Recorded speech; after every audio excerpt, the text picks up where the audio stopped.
Houston. Probando. Grappa. A ver tú. Hola.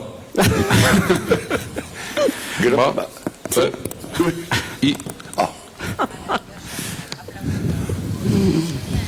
Rien ne va plus. bueno, podemos ir.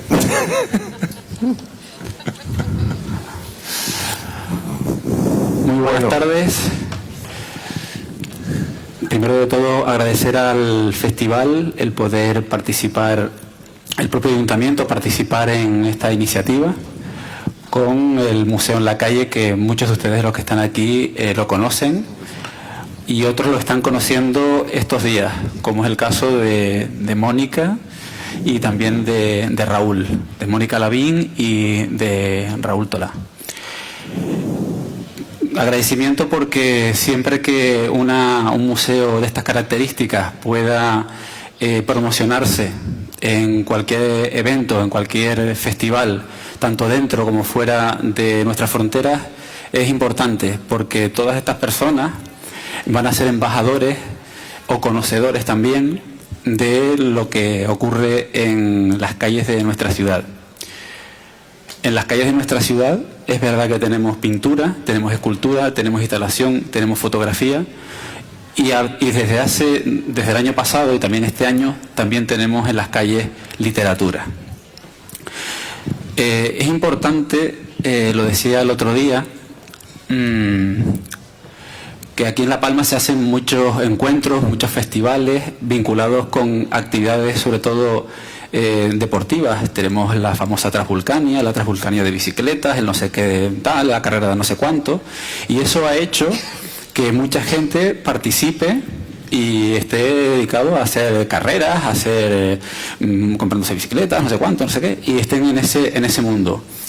Y creo que lo que se desarrolla en Los Llanos por parte del ayuntamiento con el Museo en la Calle y lo que se hace ahora con este festival, espero que lo que haga la gente es comprar libros y leer mucho.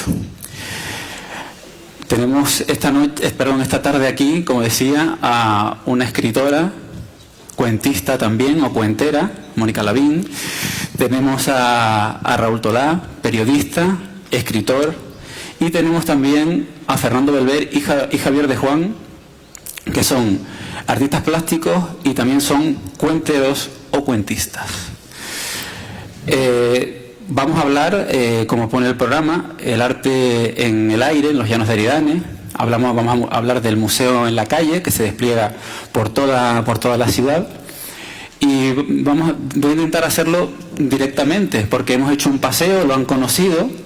Y voy a preguntarle directamente a los foráneos, a los que menos lo conocen, que es el caso de Mónica y de Raúl, que qué les ha parecido esta iniciativa que mezcla un poco todo. Me estás mirando a mí, ¿verdad? Fijamente, además. Bueno, muchas gracias por permitirnos estar en su ciudad para los que son de aquí y a los que vienen de fuera, pues por este intercambio y esta posibilidad de charlar. Pensaba hoy que no es posible lo que pasa en La Palma. No está contento con tener un horizonte de mar alrededor, con un horizonte del universo allá arriba en los muchachos del Roque para ver galaxias, sino que a los muros le inventan un horizonte adicional. Es decir, nos multiplican el paisaje. No solo el clima es tan afín a la cualidad o a la calidez humana que hemos recibido en este segundo festival, sino también en el anterior, sino que el asombro nos sale por todas partes. Yo diría que lo que pasa aquí no es que tú te encuentres el arte, sino el arte te encuentra. A mí me gusta esa idea. No es que voy a ir a hacer una excursión, que también se puede, para localizar las piezas de arte que están adosadas a distintos muros, sino que tú vas caminando y de repente hay un cuadro volando. Bueno, da este efecto de vuelo porque hay que levantar la vista y entonces el muro ya no es muro, sino que el muro es eso que también puede ser, lo que se propone ser y que tiene que ver con azuzar la imaginación, con provocar, con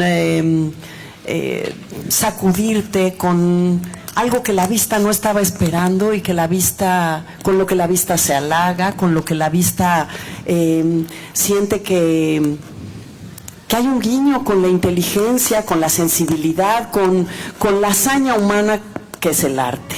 Entonces, a mí me parece que es un proyecto que felicito enormemente, esta iniciativa que ha durado 20 años, porque luego las cosas no duran, pueden nacer muy bien, pero pueden morirse en el camino. Y lo sensacional es no solo que están ahí, sino que son los mismos cuadros desde hace 17, que están hechos con una técnica que permite su durabilidad, y cuando no es posible, como es el caso hoy nos enteramos de Javier y Fernando, sus cuadros han sido remozados para volver a dar la batalla en el tiempo, porque eso es lo que hace el arte. El arte, ya lo hablamos hoy, ¿verdad, Fernando? El verdadero arte da la batalla en el tiempo, es decir, perdura más allá de nuestras vidas. De hecho, ya hay murales que son testimonio de pintores, artistas que ya no están, pero los cuadros siguen hablando. El arte sigue hablando más allá de nosotros, de nuestra presencia, de la presencia de los artistas. Entonces, a mí me parece que este arte por los aires abre boquetes no solo a los muros siempre son muros, detienen. Entonces, el que te abran un boquete de colores y de luces y de asuntos que además uno puede pararse en las plaquitas del piso y leer quién es, de qué se trata, pero eso no basta, eso es una guía inicial. Luego uno puede pensar lo que pueda pensarse, y uno vuelve a pasar a otra hora del día, y la luz hace que tu relación con aquella propuesta pictórica sea otra. Y quiere decir que el arte te vuelve a encontrar y te va a producir una emoción distinta e inacabable.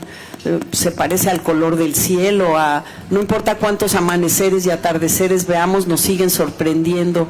Entonces, este proyecto que va tomando las calles, a mí me gusta mucho, porque yo pensaba si en mi ciudad, que es la Ciudad de México, había algo similar, y no hay algo similar.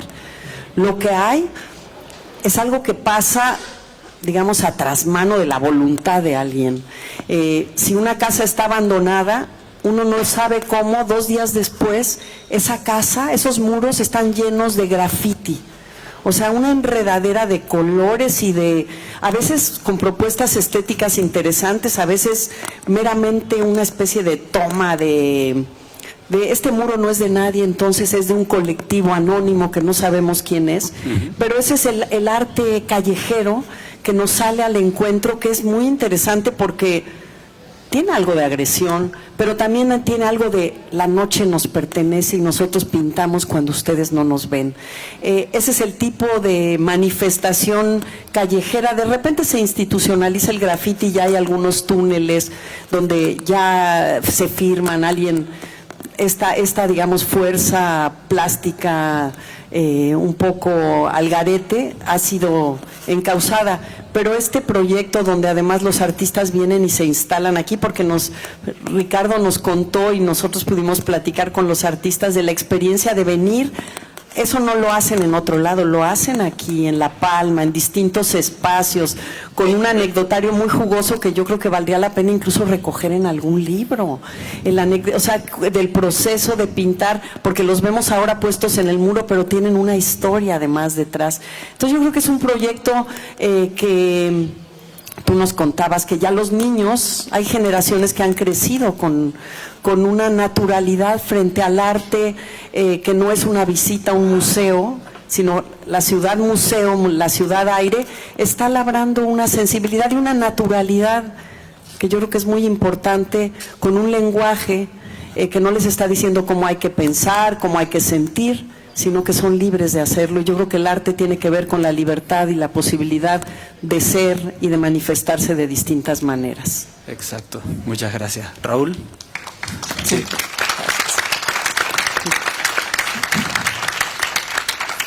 Pues ahora a mediodía Ricardo nos llevó a pasear por aquí para conocer la experiencia del Museo al Aire Libre, y la verdad es que A mí me emocionó mucho ver cómo la ciudad está tomada por el arte, cómo las paredes, que normalmente deberían ser grises o monócromas, están ocupadas por cuadros que te presentan realidades alternativas, que te llevan a mundos distintos y que se confunden con este paisaje tan extraordinario que hay aquí en La Palma, ¿no? Y mientras yo paseaba con Ricardo y con Mónica y veíamos estos cuadros, no podía dejar de pensar en el que probablemente sea el antecedente más cercano o la inspiración más directa del Museo al Aire Libre.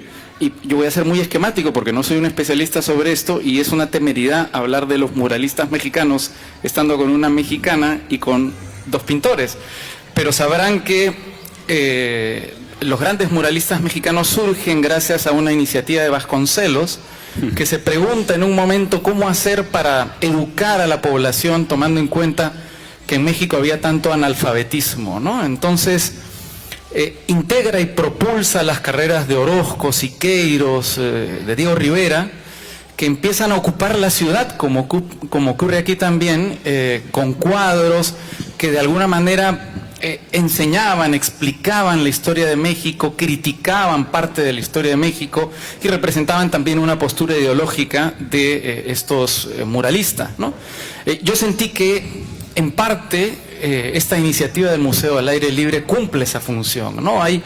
Aquí está representada parte de la historia de La Palma, está representada la geografía de la ciudad, los anhelos de las personas que pasan por aquí, aquellas cosas que por ejemplo, este mural que está pintado frente a un colegio del que salen diariamente 900 alumnos y que todos los días cuando salen del colegio ven este mural que representa el trabajo de reciclaje que se tiene que hacer para que una ciudad sea sostenible. Entonces pensaba directamente en ese antepasado del Museo al Aire Libre, que son los muralistas mexicanos, pero cuando caminábamos por aquí, por el centro, nos encontramos con esto que yo no sabía que existía, que eran estas esquelas funerarias, que no sé si es una tradición que exista en algún otro lugar, pero a mí me sorprendió mucho, me conmovió mucho, me emocionó mucho, ¿no? O sea, es un homenaje y una presencia como muy viva de los que acaban de irse, homenajeados por sus deudos, por sus familiares, y me emocionó mucho porque además ocurría en el contexto en el que estábamos visitando el Museo al Aire Libre. Y no pude dejar de pensar en otra cosa que ya me lleva a mi país y que creo que es un punto de encuentro entre estas dos realidades, tanto el Museo al Aire Libre y el homenaje a los muertos de estas esquelas, con una cosa que ocurre en el Perú. En el puerto del Callao. El puerto del Callao es el principal puerto del país, está tomado por las mafias y está lleno de pandillas, es un lugar muy violento y muy peligroso. Y en los enfrentamientos entre pandillas suele, por supuesto, haber muertos, ¿no? Algún pandillero fallece, abaleado por la otra pandilla, es emboscado, hay enfrentamientos cara a cara entre las pandillas. Y lo que comenzó a ocurrir hace unos años en el Callao, cuando esto empezó a ser ya un mal social permanente, persistente, que se repetía, era que artistas callejeros, autodidactas, comenzaron a pintar retratos de estos muertos en las paredes del Callao. Entonces, de pronto descubrías esta especie de homenaje, este cementerio en las paredes del puerto del Callao, con los rostros de los jóvenes, a veces casi niños de 13, 12 años que acababan de morir de un balazo, y que estaban presentes ahí para que lo pudieran ver las personas del Callao, para que los pudieran recordar, para que los tuvieran presentes, ¿no?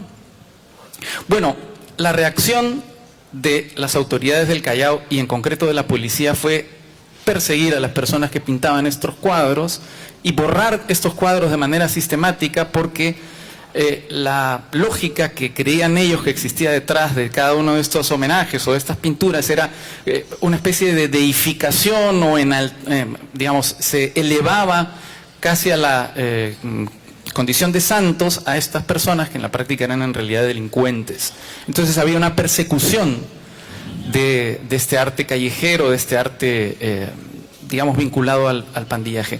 Es increíble cómo dos manifestaciones que parecen tan semejantes, es decir, el arte al aire libre y el homenaje a los que recién han muerto, pueden tener dos enfoques que pueden parecerse en cierto modo, pero pueden producir dos reacciones tan distintas de parte de la autoridad, ¿no? Aquí la autoridad promueve eso, la autoridad, sin la existencia de un municipio que hubiese tomado esta iniciativa y hubiese aprovechado las condiciones climatológicas que hay aquí en La Palma, que permite que esto exista, esto no existiría, mientras que en el Callao lo que se hace es perseguir y proscribir ese arte público. Y la última cosa que quería decir ya, para no extenderme mucho más, es que me ha emocionado mucho también ver este arte que se hace en las paredes, porque estamos en tiempos muy complejos, ¿verdad? Eso no lo tengo que explicar. Todos los días vemos las noticias y vamos viendo el significado que para la humanidad van adquiriendo los muros, ¿no? Donald Trump quiere levantar un muro que separe los Estados Unidos de México. Hay polémicas por las fronteras, por las que se cuelan los inmigrantes que desesperados huyen de lugares de guerra para sobrevivir con sus hijos y para no morir de hambre. Se quiere levantar también muros en esos lugares. Entonces el muro cada vez está siendo con mayor consistencia y con mayor fuerza un símbolo de distancia entre los seres humanos, de confrontación, de incomprensión entre los seres humanos, ¿no? Tú estás a tu lado del muro, yo estoy a mi lado del muro, tú con tus costumbres, yo con mis costumbres, no nos encontremos, no nos mezclemos, no conversemos. Pues para mí encontrar que los muros aquí en La Palma son más bien sinónimo de arte, sinónimo de encuentro, sinónimo de amor, la verdad es que me ha resultado muy, muy emocionante y comprenderán, por supuesto, que ese es el destino, ese es el significado que yo quisiera para todos los muros.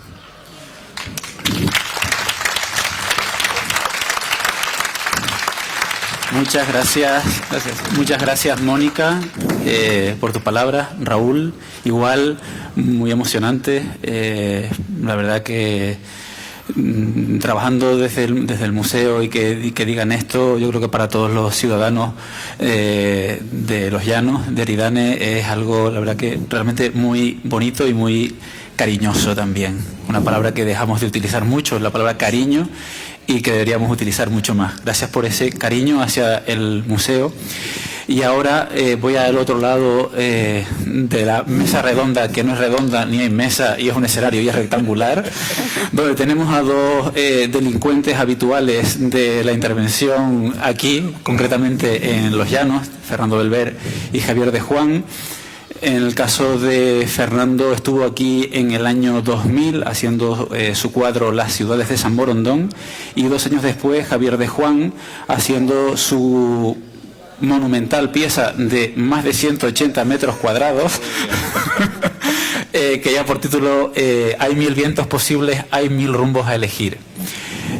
Delincuentes habituales porque en el caso de ellos dos, el año pasado los dos vinieron a intervenir, a restaurar, a remozar, como decía Mónica, sus piezas y dándoles una nueva impronta, una nueva vitalidad, que se pondrán ahora en las semanas siguientes al festival. Y como delincuentes habituales, a ellos les preguntaba de manera subjetiva / objetiva, pues ahora a ustedes les pregunto de manera objetiva / subjetiva. ¿Qué les ha parecido? Porque hay mucha gente que no ha estado en los diálogos que hemos hecho con ustedes tiempo atrás. Esta iniciativa, haberla trabajado, y por lo menos en cada uno de esas iniciativas y de esos momentos de pintar, si podrían contar además alguna anécdota, que es lo que también creo que a estos escritores les pareció también muy singular. ¿Empiezo yo o tú? Por edad. No, por orden. Bueno, vamos a ver. Primero, he estado varias veces aquí en Los Llanos. Es una ciudad que me encanta y debo decir que me siento como en casa, pero no de una manera retórica o falsa. Me siento como en casa porque en Los Llanos hay un montón de cuadros que yo tengo en casa. O sea, yo tengo en casa cuadros de Javier de Juan, tengo en casa cuadros de Cesepe, tengo en casa cuadros del Roto, de Luis Mayo, y podía seguir así, de Hugo Pitti. Entonces, muchas veces cuando llego aquí a esta ciudad pienso que no he salido de casa. Quiero reivindicar también una cosa que ahora mismo está bastante vilipendiada, que es, igual que tú antes decía que la palabra cariño ya es casi hortera, pues hay una palabra que es bonito, que la gente lo usa de una manera peyorativa. Cuando se dice que una mujer es bonita parece que la estás llamando tonta, y no es cierto. Cuando se dice que un cuadro es bonito parece que es simplemente bonito, y ser bonito es una maravilla. Y yo creo que si hiciéramos más cosas bonitas, si colocáramos más cosas bonitas en nuestra vida, si hiciéramos de nuestra vida un lugar más bonito, a lo mejor seríamos todos una panda de horteras, pero seríamos más felices. Conceptualmente hemos llevado la fealdad, el desgarro, la miseria, lo hemos elevado a grandes cumbres intelectuales y creo que, en mi opinión, sin venir a cuento. O sea, algo que es feo, la única manera de salvarlo es diciendo que es profundo. Sin embargo, algo que es bonito es superficial. Yo me considero una persona bastante superficial, llevo trabajándome la superficialidad muchísimos años, lo he conseguido y quiero disfrutar de mi superficialidad. Me encanta mirar esta ciudad, que me parece maravillosa, me encanta ver los cuadros de mis amigos, que me parecen maravillosos, y me encanta sentir la casa, esta casa de La Palma, como una casa más que como un museo al aire libre. O sea, los museos son sitios donde van a acabar su vida las cosas que creemos que han tenido importancia. Son como los cementerios del arte. Para mí me gusta más pasear por estas calles e ir de la cocina, que es el restaurante, al salón, que puede ser la plaza, y tal, viendo cuadros de mis amigos, de gente que no es amiga mía, pero que la admiro, y sobre todo de gente que quiero.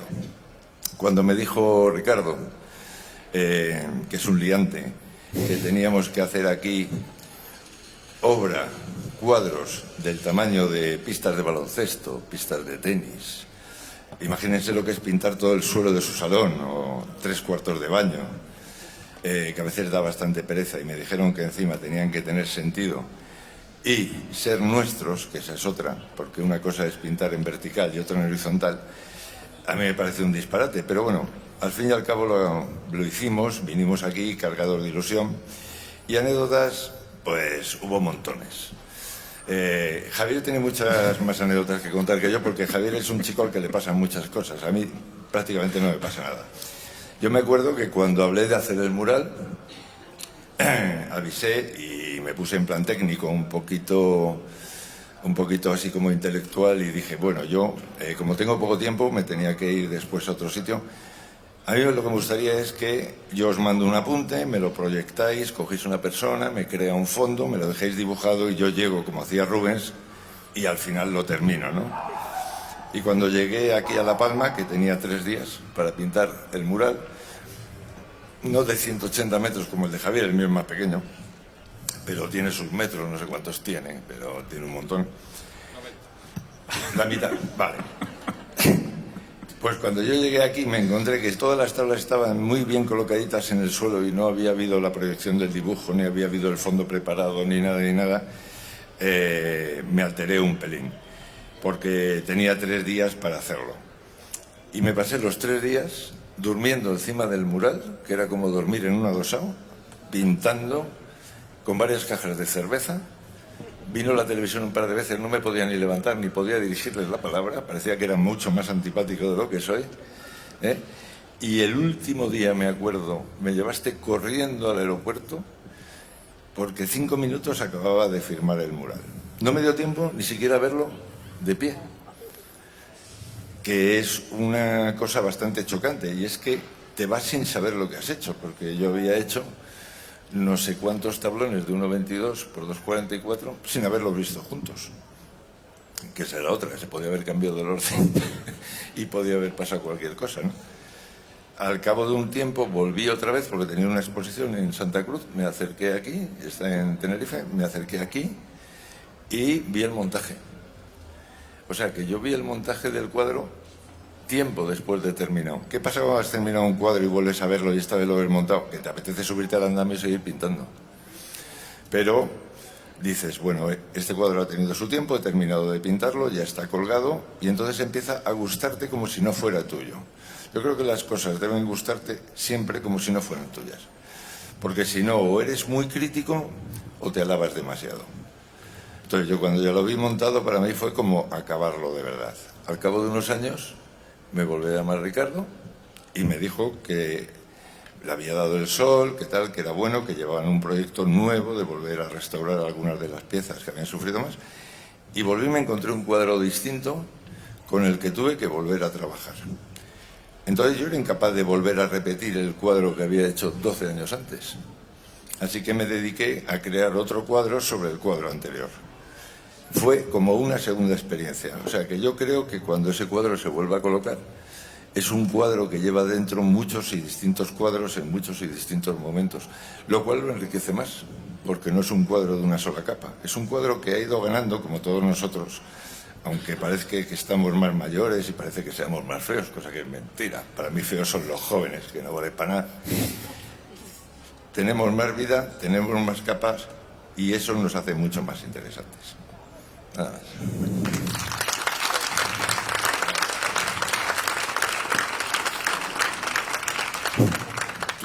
Tienes el ojo cuajado, de emoción. Cuajado. No sé, luego me haces un croquis porque yo no estoy acostumbrado a hablar a estas horas tan tempranas con el sol todavía. Esas cosas se hacen más tarde, pero bueno.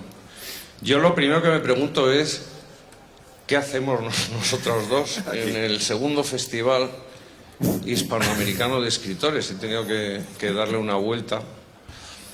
Lo de hispanoamericano es perfecto porque si hay algo hispanoamericano es La Palma, entre España y América, pero vamos, en el puro centro. Todo lo que se genera en esta isla acaba siendo casi el paradigma de hispanoamericano.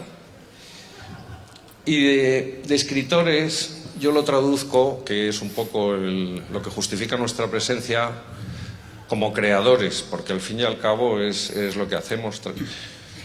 Las herramientas son la palabra para los escritores, para los artistas plásticos pues son las imágenes, es la vista. Pero bueno, no deja de ser crear para los sentidos de los espectadores. Yo siempre he trabajado partiendo de la idea que ninguna creación está terminada hasta que no la vemos a través de los ojos de los demás, o del oído de los demás, o de los olores, de los sentimientos que se generan en los demás. Ninguna creación, y eso los escritores lo sabéis, tú escribes y no sabes lo que has escrito hasta que no llega alguien y te dice lo que has sentido. A nosotros nos pasa exactamente lo mismo. Y la visión que tenemos de lo que hacemos se completa con los demás. Los demás sois todos los que sois espectadores. Esto de alguna manera os hace también partícipes en la creación, sois partes de la creación. Digamos que cuando uno lee un libro se convierte en escritor, cuando ve un cuadro se convierte en pintor, o se convierte en fotógrafo, o te conviertes en cineasta. La misma película lo hemos visto 1000 veces. A uno le encanta y a otro le parece una basura. Pero es que incluso a uno mismo la ve una vez y no le gusta y la ves otra vez y te parece maravillosa. Entonces, dentro de todo este terreno de los sentimientos, que tiene que ver con lo que decía Fernando de la belleza, al fin y al cabo trabajamos para los sentimientos, para generar sentimientos, para generar formas de estar. Y un poco entre todos los creadores, insisto en creadores porque estoy muy interesado en justificar mi presencia con este letrero que hay aquí detrás, claro. La labor de los creadores, al fin y al cabo, es generar esa cosa que se llama cultura, que la propia palabra. Esta mañana la anécdota la contaba Raúl, de un escritor que por sobrevivir se tenía que haber puesto se había puesto a trabajar de albañil, y había otro albañil que le preguntaba: ¿y tú en realidad qué quieres hacer? Yo escribir. Y dice: tú eres cultura, ¿no? La palabra cultura significa muchas cosas y es muy importante. La palabra cultura es un poco el hilo que va cosiendo nuestras vidas generación tras generación, es un continuo que fabrica una cosa que nos trasciende como personas. Esta ciudad, cuando trabaja con la cultura, lo que está haciendo es... Estabais hablando de la muerte también antes, ¿no? De cómo, si hay algo que pueda vencer a la muerte, es precisamente ese continuo que nos une con antepasados y con la gente que vendrá después, ¿no? En el caso aquí de los cuadros que hemos colgado en las paredes, que desafortunadamente ni el de Fernando ni el mío están de vacaciones, pero son buenísimos. Algunos por lo menos los podéis ver en la web. Están en la web, ¿no? Yes. Vale. Pues de alguna manera eso que estaba hablando, se ha generado ese sentimiento que a cada uno le produce, que es distinto según las circunstancias. Se ha generado en esta ciudad esta historia de cultura que a mí me encanta porque estamos engarzados de alguna manera a estas piedras centenarias también, a estos árboles, a todo lo que es la historia de esta isla, incluso antes de que los castellanos viniéramos aquí, los godos. Pero digamos que es muy bonito. A mí me resulta muy bonito y muy gratificante porque recibimos mucho feedback de todas estas cosas. El otro terreno de las anécdotas, bueno, el que yo he pintado, que son 180 metros cuadrados. Pero disculpa, a la pregunta, bueno, o la enunciado todavía no lo has contestado. Te has puesto ahí a divagar con no sé qué y no... ¿Y cuál era la pregunta? Disculpa. La parte objetiva, guión subjetiva del museo en la calle. Ostras, macho, a estas horas. Pues es lo que he contestado, si lo he contestado estupendamente. Vale. He dicho que es subjetivo, que cada uno que entienda lo que le dé la gana. Vale. Lo que pasa es que hay que estar atento, Ricardo. Vale, ¿me empieza con el anecdotario, pues? No, bueno, el anecdotario, como comprenderéis, esto está al disparate cuando te dicen que vayas a la isla de La Palma a hacer un cuadro para poner al aire libre, que lo primero que dices, eso es imposible. Y bueno, pues sí que es posible. Yo vine aquí a una nave enorme, muy grande, con el techo lleno de agujeros. Vine un agosto y dije que el techo tenía agujeros, que si llovía, y me dijeron, aquí no llueve nunca. Me miraron como si fuese retrasado mental. Llovió. Llovió, se me mojó el mural. Creo que es la única vez en 300 años que ha llovido en agosto en los llanos de Aridane. En agosto de 2002. Estará en los anales. Y bueno, es una pena que no esté lo que he hecho yo, porque claro, yo lo hice en 2002. Pero lo acabé en 2018. Efectivamente, como decía Fernando, cuando tú lo estás haciendo, estamos trabajando sobre maderas que nunca las ves juntas. Y hasta que no se cuelga arriba no sabes lo que se va a ver. Yo cuando lo vi fui el primer sorprendido. Yo conocía mis intenciones, pero en fin, luego la vida es... tener la oportunidad 16 años después de volver a bajarlo y volver a trabajarlo, bueno, pues yo lo que aproveché un poco para actualizar yo había hecho como tres señores muy soviéticos, una cosa muy mítica, saliendo de la isla, moviéndose, buscando nuevos rumbos. Pues al tener la oportunidad y al haber cambiado el mundo tanto en estos 16 años, lo que hice fue transformar a uno de los tres señores por lo menos en una señora. En fin, no quiero problemas. Intento, en fin, adaptarme a los mundos que corren. Luego también recibí algunas... Porque todo esto es muy bonito, pero en todos los lados siempre hay cabrones poniendo pegas. Yo tenía hecha ahí una sirena que desde lejos me decían que parecía una sardina frita, cosa que me molestó. me molestó bastante, sobre todo porque me di cuenta que tenían razón, o quizás influyeron en mí para yo verlo de esa manera y decir, a lo mejor tienen razón. Y entonces aproveché para quitar la sardina frita. No sé de dónde salió en fin. La gente es muy ingeniosa, eso siempre hay gente muy ingeniosa en todos los lados.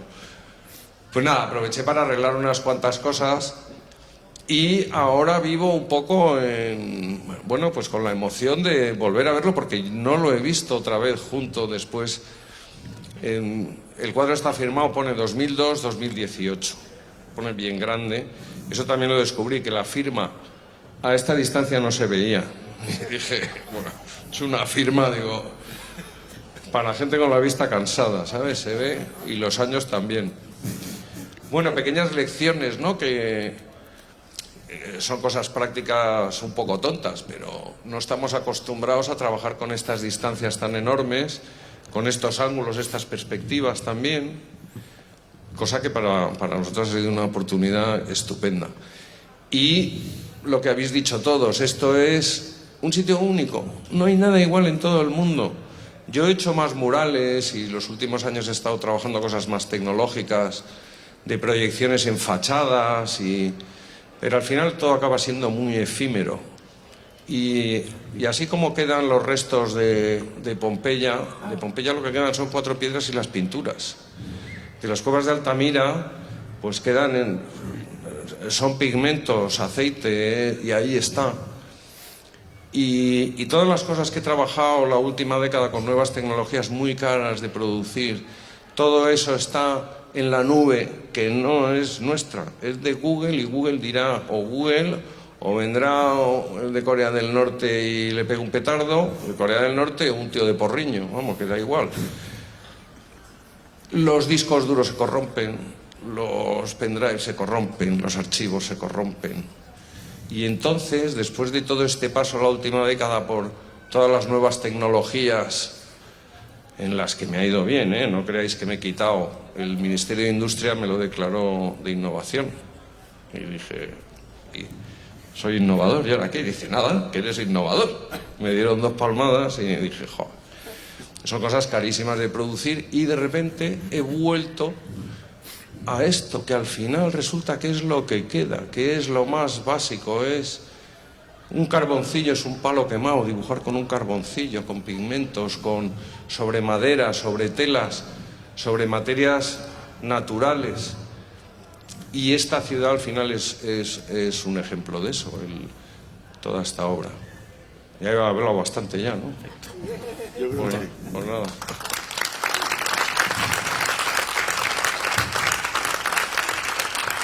Bueno, ahora nos quedan poquitos minutos y vamos a hacerlo ahora al revés. Vamos a empezar desde Javier hacia Mónica, porque de lo que hemos hablado más o menos, dime. Dime, Raúl. Quería pedir la palabra de manera exprofesa por 2 cosas.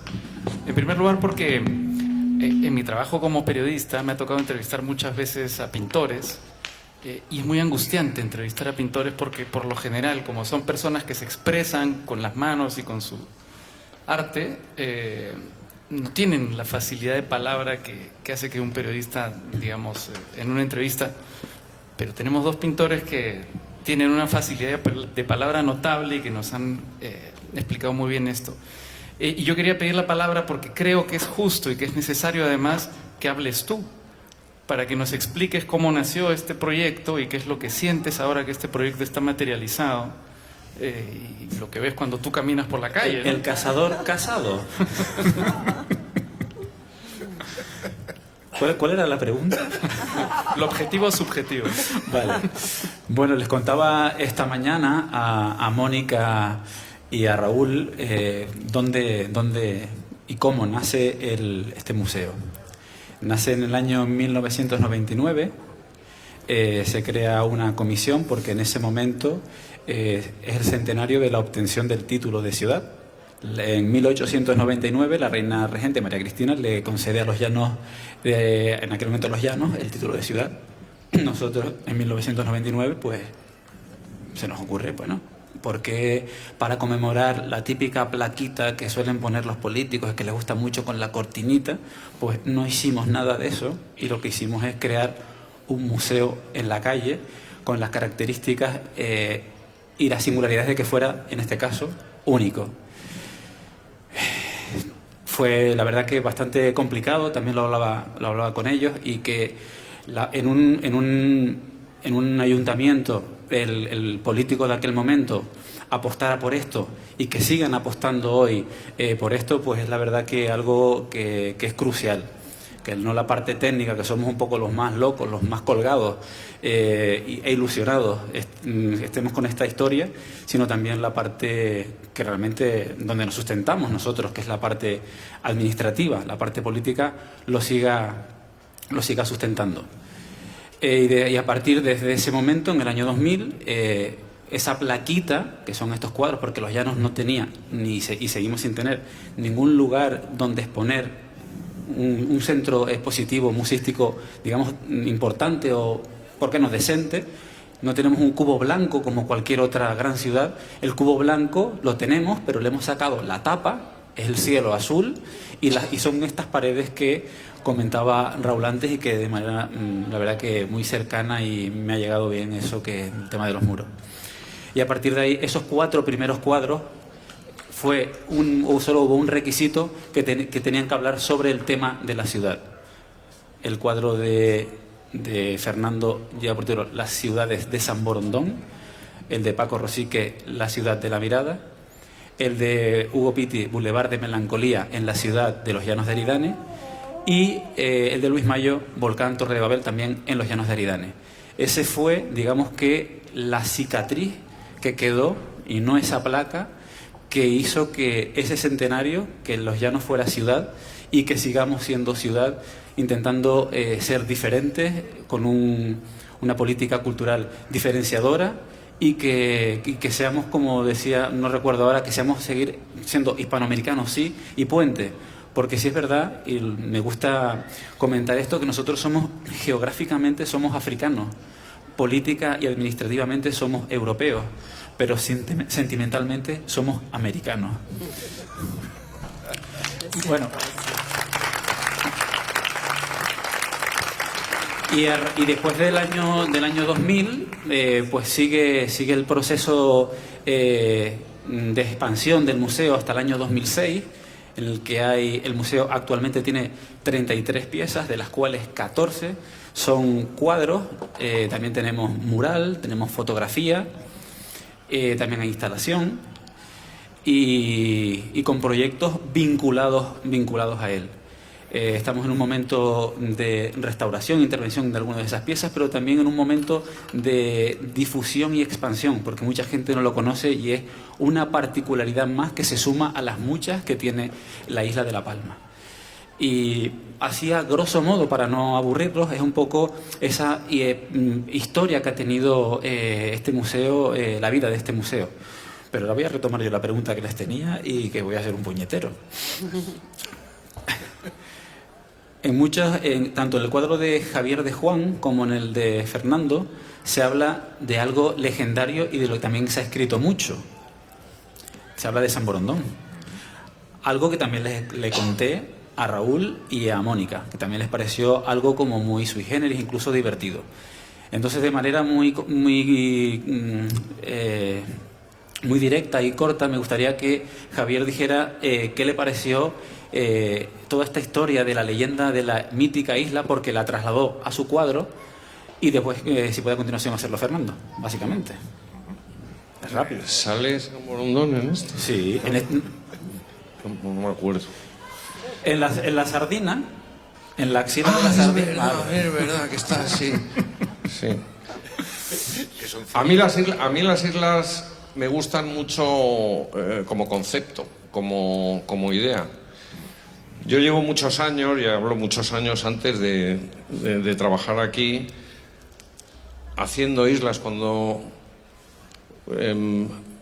esto es un análisis posterior, cuando me siento inseguro, estoy buscando felicidad, pinto una isla, cojo un cuadro y pinto una isla, con Las islas son como refugios, son como sitios donde perderte, son sitios en los que esconderte o sitios en los que pasear a veces con la mirada. Ves el cuadro. Hay mucho simbolismo en la isla. A veces es cerrar los ojos y pensar en una cierta felicidad y está una isla. A una isla se fue Gauguin. Esas cosas de una palmera, todo el mundo piensa en irse a una isla, el concepto isla paradisiaca. No existe meseta paradisiaca, no existe colina paradisiaca, no, existe isla paradisiaca. Y dentro de todo eso, a mí me gusta mucho leer cosas absurdas. Y una de las cosas más absurdas que he leído es El viaje de San Brandán, que es del siglo XII, un fraile irlandés que no sabía cómo salir de Irlanda en invierno, esa humedad, esa oscuridad.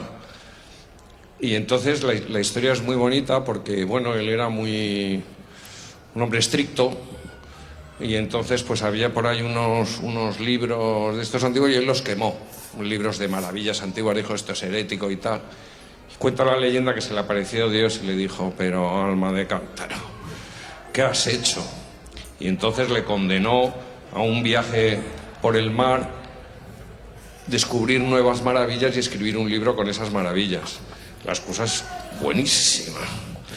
Y entonces se fue con otros frailes y entonces cuenta el libro cómo va descubriendo islas, la isla del diablo etíope, la isla del... En fin, es una historia medieval muy interesante y una de ellas es de la que viene la historia de San Borondón, de la que hay varias teorías, pero que viene a ser una ballena en la que dice misa y al final la ballena desaparece.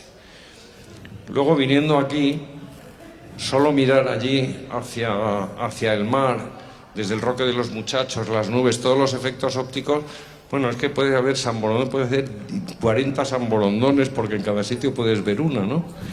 Pero al final es el poder de la imaginación, que es un poco lo que estaba contando al principio. Yo me voy a callar, me voy a seguir, porque yo con esto puedo estar hablando 2 horas. Lo que quiero decir es que San Borondón está ligado a la isla de La Palma, porque geográficamente así lo han datado los geógrafos, porque está en los mapas. Hay varios mapas donde ahí está San Borondón. Bueno, pues es como la nueva verdad, ¿no? Es una fake news de gran éxito a lo largo de los siglos, con la ventaja de que es inofensiva, que despierta mucha imaginación y a mí me produce mucha felicidad. Y por eso puse San Borondón, aunque no me acordaba.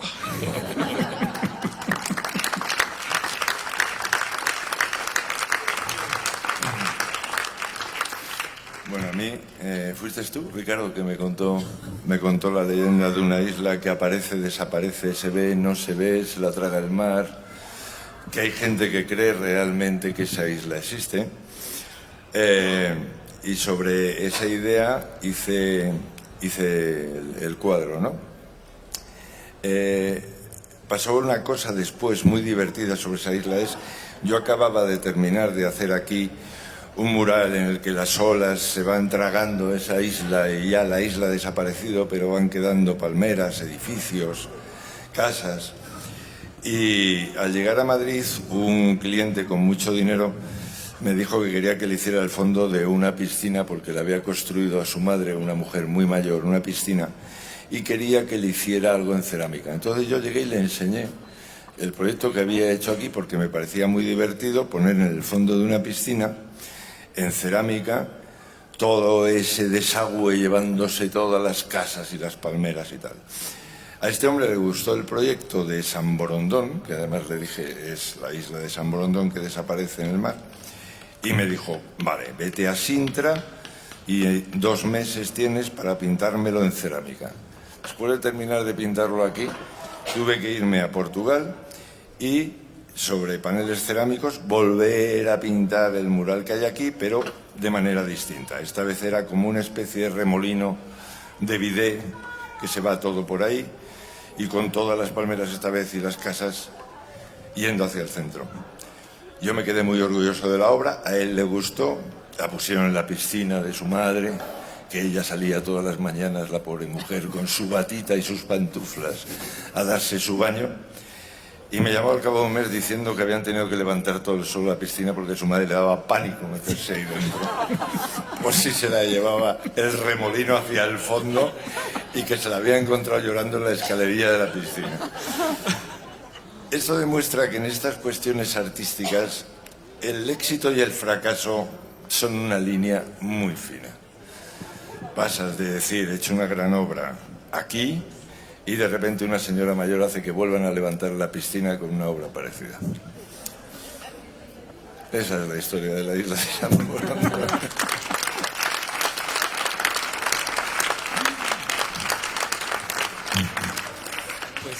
Pues yo no tengo mucho más que añadir, solo que San Borondón existe y mi familia es de ahí.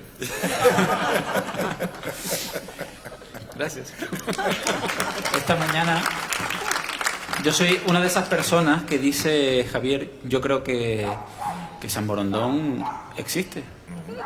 Y creo que en San Borondón, se lo decía a ustedes esta mañana, les contaba cuál es mi teoría. Las personas que habitan esa isla, que se llaman borondianos, los que viven en el lado este, tienen un problema. Hay una isla en el horizonte que se llama La Palma, que aparece y desaparece y que muy pocos borondianos han podido ver. Yo creo que esta idea que tú anuncias o enuncias es muy interesante porque se parece a la idea del cuadro de Jorge Fin, ¿no? Jorge Fin, además el nombre, que es Vista de La Palma desde San Borondón, porque desde luego es una idea literaria, o sea, es la noche boca arriba de Cortázar. ¿Cuál es la realidad? ¿Cuál es el sueño y cuál es la realidad? Nosotros somos el sueño de alguien, como en el sur. ¿Alguien nos está soñando? ¿Existimos o no existimos? ¿Dónde está esa línea fina entre saber si tu familia es de ahí o no es de ahí, creer o no creer? Pero creo que todos necesitamos algo más, estos mitos, estas leyendas, estos fantasmas. Necesitamos como otra dimensión que nos perturbe, que nos descoloque, que pensemos, que a mí me encanta lo que le pasó a la señora de la batita y las pantuflas, como lo cuentas tú, porque es como un trompe-l'œil, un trampantojo, ¿no? Que verdaderamente la pintura es una realidad, ahí hay un remolino que se la va a tragar. Entonces, este juego que creo que hacemos, y los queremos invitar ya como escritores al festival, porque son muy simpáticos y hablan muy bien, y además escriben, ya nos dijeron. Yo creo que este juego de convencimiento, que es lo que hacemos cuando pintamos, cuando escribimos, estamos queriendo convencerlos de una realidad que está hecha de palabras o de formas y colores, para que se la crean ustedes, porque nosotros mientras lo hacemos, mientras creamos estos mundos, nos los creemos. Entonces, en tanto verdad o ficción, yo creo que nos están soñando, ¿eh? Y van a despertar o vamos a despertar. Sí. Bueno, pues ya simplemente darles las gracias por la asistencia a este acto, y yo sí darles las gracias a Mónica, de verdad, muchas gracias, a Raúl y a Fernando y a Javier. Gracias por venir y por hacer este rato tan bien divertido. Gracias. Gracias a ti, y gracias, porque hay que decirlo, digamos, las autoridades que hacen posible, que han hecho posible estas cosas a lo largo de los años. Es que es verdad. Digamos que todos, hay una parte de la cultura que depende mucho de la administración, de las administraciones. Es un tema dificilísimo. A veces es tan difícil sacar las cosas adelante y bueno, solo decir que valoramos mucho el que salgan cosas como esto y que sigan adelante. O sea que a quien corresponda, que se lo apunte.